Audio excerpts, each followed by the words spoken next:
Hello students. Next topic for corporate laws is extraordinary general meeting.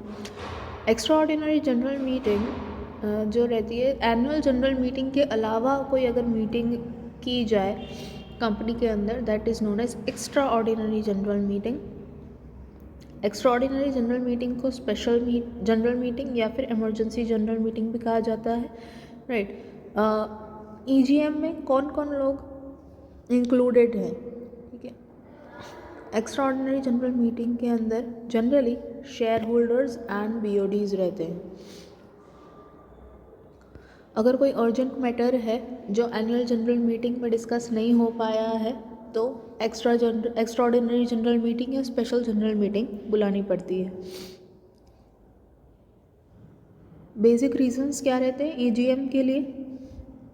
किसी executive को emergency basis पे remove करना हो, कोई लीगल मैटर हो, या फिर नेक्स्ट शेयर होल्डर्स मीटिंग तक रुका ना जा सके ऐसा कोई टॉपिक डिस्कस करना हो, तब ईजीएम बुलाना ज़रूरी हो जाता है.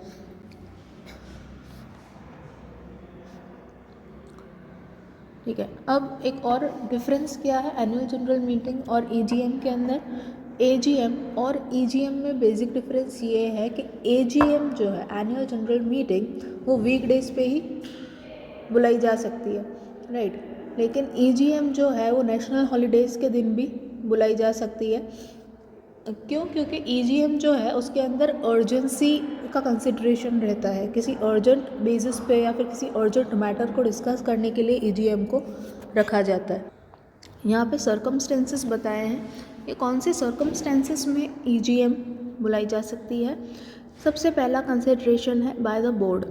ठीक है. अगर बोर्ड ऑफ डायरेक्टर्स को ऐसा लगता है कि कोई ऐसी अर्जेंट नीड है या कोई अर्जेंट डिसीजन लेना है शेयर होल्डर्स के थ्रू या शेयर होल्डर्स के प्रेजेंस में जो नेक्स्ट मीटिंग तक रोका जाए, ऐसा नहीं है, तब वो अपने हिसाब से ईजीएम बुला सकते हैं. या फिर by the board on requisition. ठीक है. रिक्विजिशन के बेसिस पे यहाँ पे दो कंडीशंस दी है.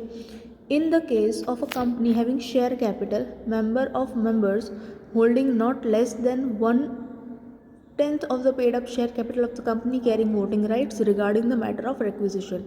ठीक है. अगर कोई ऐसा मेंबर जिसके पास 1/10 part of total paid up share capital है, यानी 1/10 part of total share capital की होल्डिंग है, ऐसा मेंबर अगर रिक्वेस्ट करता है बोर्ड ऑफ डायरेक्टर्स को कि पर्टिकुलर चीज़ को लेके हमें मीटिंग करनी है, तो बोर्ड उस रिक्वेस्ट को मानकर ईजीएम बुला सकती है. ठीक है.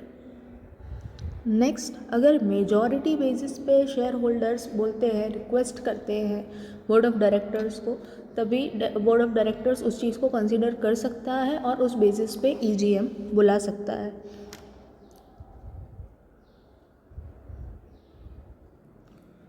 ठीक है. ऑल्सो इस रिक्वेस्ट के बेसिस पे मीटिंग हेल्ड करने के क्या प्रोविजंस है? तो जिस दिन रिक्वेस्ट पोस्ट की गई है उस दिन से 21 डेज़ के अंदर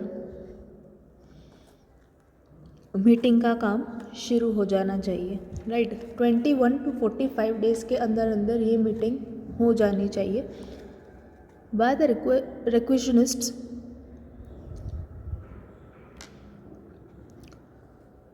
ठीक है. अगर रिक्वेस्ट के बेसिस पे बुलाई गई है मीटिंग, तो वापस से वही चीज़ बोली गई है कि 21 to 45 डेज़ के अंदर ये मीटिंग जो है वो हेल्ड हो जानी चाहिए. ऑल्सो रिक्वेस्ट जो है वो लॉजिकल बेसिस पे होनी चाहिए. अगर लॉजिकल बेसिस पे रिक्वेस्ट नहीं की गई है तो बोर्ड ऑफ डायरेक्टर्स जो है वो उस रिक्वेस्ट को कंसिडर करने से मना भी कर सकते हैं. They have their rights. Right.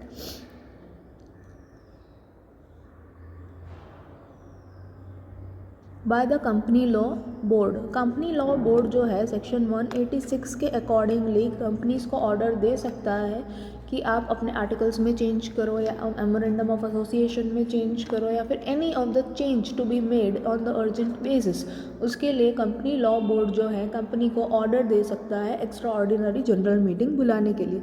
And this meeting is mandatory for all the companies. अगर कंपनी लॉ बोर्ड ने आपको बोल दिया है कि आपके आर्टिकल ऑफ एसोसिएशन के अंदर इस पर्टिकुलर चीज़ को चेंज करना ज़रूरी हो गया है और उसे ये फाइनेंशियल ईयर पूरा होने से पहले जो है चेंज करना ज़रूरी है, तो नोटिस मिलते ही आपको 21 डेज़ के अंदर EGM हेल्ड करनी है और जो भी चेंजेस बोले गए हैं वो चेंजेस रिजोल्यूशन पास करके पूरे करने हैं।